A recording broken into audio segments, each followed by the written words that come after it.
So in episode 4 of season 2 of Severance, we got to see the group going on their first ORTBO. And with the episode being titled Woe's Hollow, I was wondering what this installment would bring. But little did we know that Woe's Hollow would actually be a location around the corner from the place where Kier's twin brother Dieter spilled his lineage on the soil. There's something that just feels so dirty about that line. It genuinely cracked me up during the episode though. With major revelations taking place, our predictions coming true about Helly, and Irving also cracking the case with the help of Woe, the temper that Kier tamed in that very forest. Things look like they could well be changed for good now. So with that, let's dive into the video and discuss all things Severance Season 2 Episode 4. Just to let you know, this video will contain spoilers, but you know that by now. How did Irving know about Helly? The biggest reveal that took place in the episode, and probably the entirety of the season so far, was that it was in fact Helena Eagen that was on the severed floor and not Helly. Just like many of us predicted, Helly was left in darkness whilst Helena took on her form and was working undercover. This was something that many of us suspected from the off, but Irving in particular suspected something from the very first time that they shared their stories of what happened when they were all in their outies world in episode 1. The fact that Helena said that she saw a gardener when what they experienced happened at night, it was something that made alarm bells ring in Irving's mind, and it made him realize that things weren't quite as they seemed. Throughout this season of the show, there's been plenty of looks between the both of them, more so on Irving's side, which showed that he didn't quite trust her. And all of this came to a head in this episode, where he mentioned it to her on 2 occasions, and he even mentioned it to Mark because he feared that he was getting too close to the wrong person, which he obviously did. Irving was confused how somebody that was just a regular folk would be able to access the severed floor in their outie form, as nobody would be able to get clearance for that. It was once he was in his dream where he was in his suit, he saw Bert in front of him, saw Woe, which appeared to him as it did to Kier in the form of a bride that was half the size of a regular woman, where the numbers on his screen at work turned into letters that made up the word Eagen. Something which made him realize that the only way it would be possible for somebody to access the floor would be if they were related to the founder and now current CEO, and ultimately be an Eagen. Plus, with Irving being told by her earlier on that he was bitter and upset because he'd never see the person that he loved again, but he described that behavior as cruel, and he never knew Helly to be a cruel person. So that was pretty much the final nail in the coffin, which made him believe that the person in front of him wasn't the Innie that he'd come to form a connection with over their time together. At first, I questioned why it was that all of those things happened in his dream, but I think it's as easy to explain as what our dreams are, which means difficult. In his dream, he saw Bert, his desk in MDR, the Woe bride, and he also saw Eagen. All of those things were actually mentioned and spoken about towards him in some way prior to his dream happening. So his subconscious picked up on all of that information and served it to him in that way, just like how our dreams do. With all of the information being given to him, it was then down to him to decipher if there was a deeper meaning to the dream, and there was. The morality of switching off an Innie.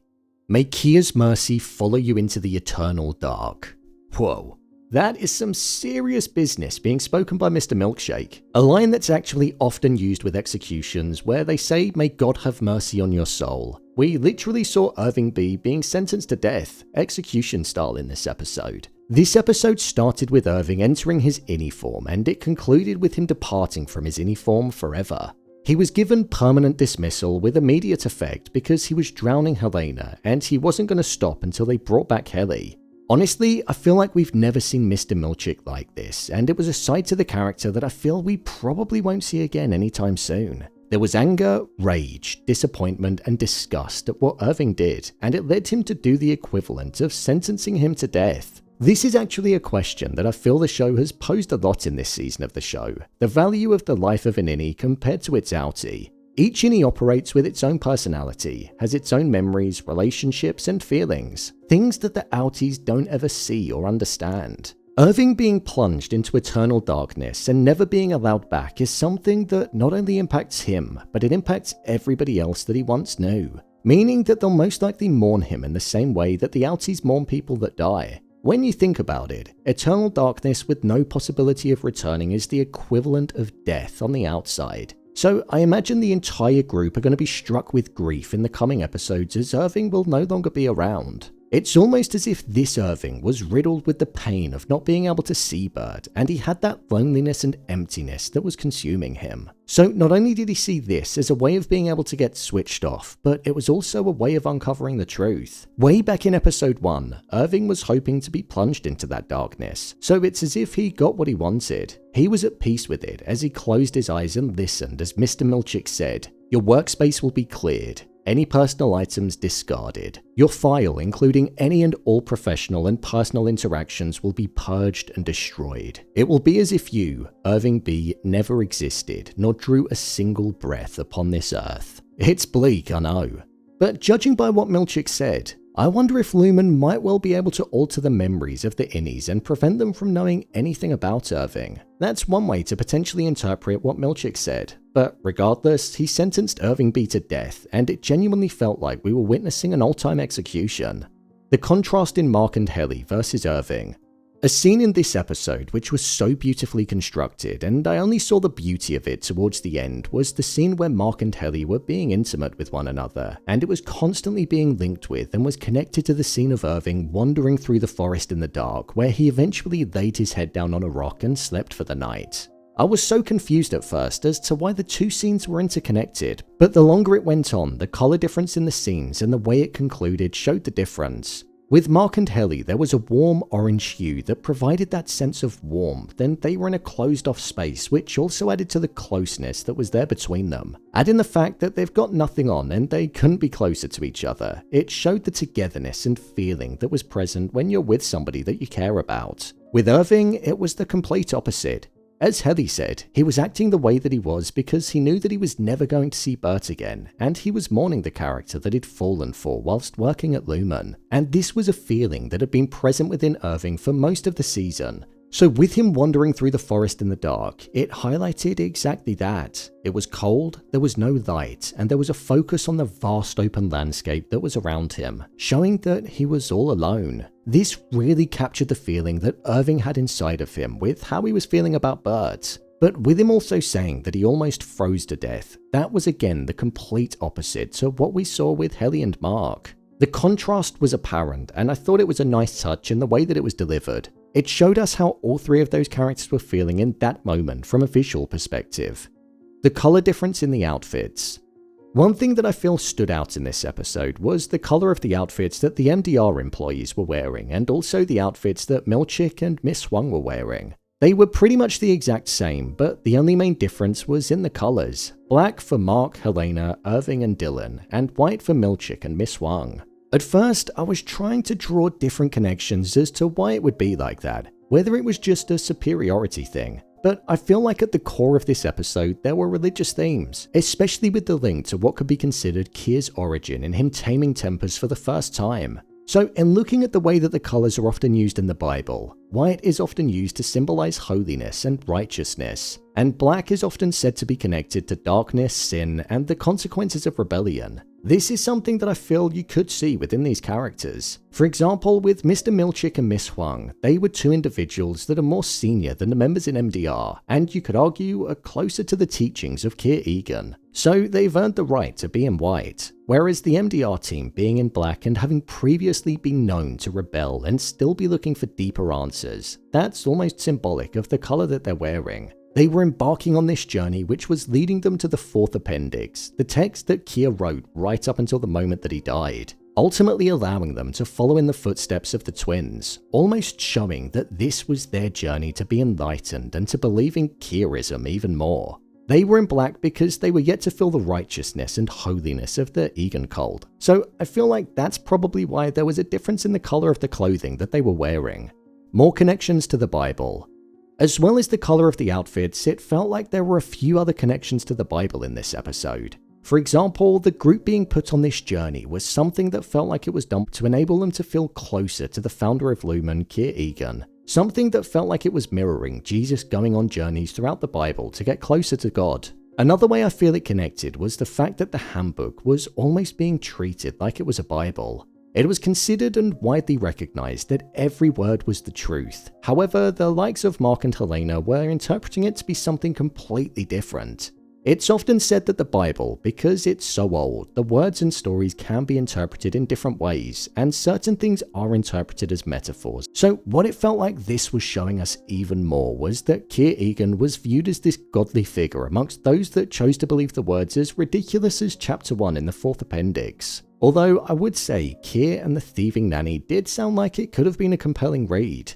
Helena didn't want to leave. There was a moment in this episode that I thought was really important, and it connected back to what we saw in episode 2 of the show, and it also confirmed why it was that Mark and Helena were getting it on whilst in the tent. In episode 2 of season 2, we saw that Helena was almost intrigued by the relationship that her Innie had with Mark. At first, I thought it was mainly jealousy, but the more I watched her, the more I felt like there was an underlying sense of jealousy there, but she was also in mourning. It felt like she was mourning the feeling of emptiness that she had whilst on the outside. She'd pretty much been devoid of love and had never really had an intimate relationship with anybody as an outie, so by seeing that her Innie had gone through and experienced a feeling that she hadn't experienced in her 30-odd years on the planet, I imagine it ultimately made her want to be able to experience that very thing. We also saw her say to Mark, "I don't like who I am on the outside." This was interpreted by Mark as the Innie not liking what she saw, but I think there was actual truth behind what Helena was saying. I don't actually think she likes the life that she has, the pressures of being James Egan's daughter and what her day-to-day life is made up of. I don't necessarily think the moral side is something that she thinks about that much or weighs heavy on her mind, but I feel it's more of a selfish reason. It's the emptiness and loneliness that her job leads her to have. That's probably why she agreed to go in there, and it's probably why she was intimate with Mark, because she got to experience the very feelings that she never had before. This does pose a massive question for the future though. Helena now has a personal connection with each and every one of those characters. She was one of them for a short while, and she was also an ally to them. It's not like she was their superior. Plus, I imagine she's got an emotional connection to Mark now too. So I wonder if that unbiased relationship that she's now going to have will impact the way that the group is treated moving forward, or if it will impact their outies at all. Mark's reintegration side effects. An important scene that occurred in this episode was that when Mark and Helena were being intimate with one another, Mark's vision was almost glitching in front of him, and Helena turned into Miss Casey/Gemma right in front of his eyes before it reverted back. This most likely happened because it could be a side effect of the reintegration process that he underwent in the previous episode, something that wasn't really touched on that much. I thought that we'd see some kind of difference in Mark following it being done to him, but he seemed pretty normal to me, other than this one moment. I do think, however, this is probably the beginning of a slippery slope. He's experienced a side effect of some kind, and this could mean that more could be on the horizon. We know what happened with PT, and that reintegration is an extremely dangerous procedure, so let's just hope it doesn't happen to Mark. My review of the episode. This was an episode that was a really interesting one. Do I think it's the best episode? No, but it was a very strong one still. I don't think it's actually possible for there to be a bad episode of Severance. It just took me a while to get used to the new surroundings that the group were in and the story of Kier Eagen and how he tamed the Tempers. It just wasn't what I expected when I put it on, and it just took some getting used to. You think you're getting your head around the show and then bang, it throws another curveball at you. The tension in this episode was something that I thought was there like a rhythmic heartbeat throughout every beating second. From the echoes across the ice, to the looks around the fire, to the haunting waves that the twins were doing, to the confronting conversations, with it then erupting with Milchick delivering some of the harshest lines that I've heard on television in a long while. There was just an all-round feeling of uncomfortableness during this episode, and it was captured really well. This felt like Irving's episode for sure, and John Turturro, take a bow. From the very first moment that the episode began, when Irving's eyes opened, to the moment that his eyes closed at the end, his performance was faultless. Irving was my favourite character in season 1, and it's something that's continuing into this season as well. I do now just wonder though, when we'll see him again. I hope this isn't the end for him. Another character that I thought was performed really well in this episode was Milchick. Whilst we saw the usual corporate side to him, we saw a darker, harsher side to him as well, and I quite liked seeing that. His voice closing out the episode and casting judgment onto Irving was almost haunting, and the delivery of his line was just exceptional. I thought calling the outdoor retreat team building occurrence ORTBO was actually pretty hilarious. Working in corporate companies, you soon realize that they assign acronyms and shorten any word that they possibly can, even if it sounds ridiculous, and I feel this was a nod to that. I've seen my fair share over the years, and this would be one that would be utterly ridiculous. The uniformed nature in space was something that got a heavy focus in this episode. Everything was just aligned perfectly. Whether it be the way that the characters were standing, the way that they walked, or even the tents, it was so nice on the eye to look at, and many of the shots were almost poster-worthy. This show just keeps delivering when it comes to providing standout performances, incredible visuals, a score that allows you to feel the mood and emotions, and a story that gets more complex when you think you're starting to piece theories together. It's probably one of the most intelligent and entertaining shows that's on TV right now, and I love it for that. It's filling a space that wasn't being occupied and hadn't been for a long while, so it's good to have a quality TV series back on our screens. We're almost about to embark onto the halfway mark of Severance Season 2, and I for one can't complain with anything that we've been given so far, so I just hope that it continues on the trajectory that it's been building towards.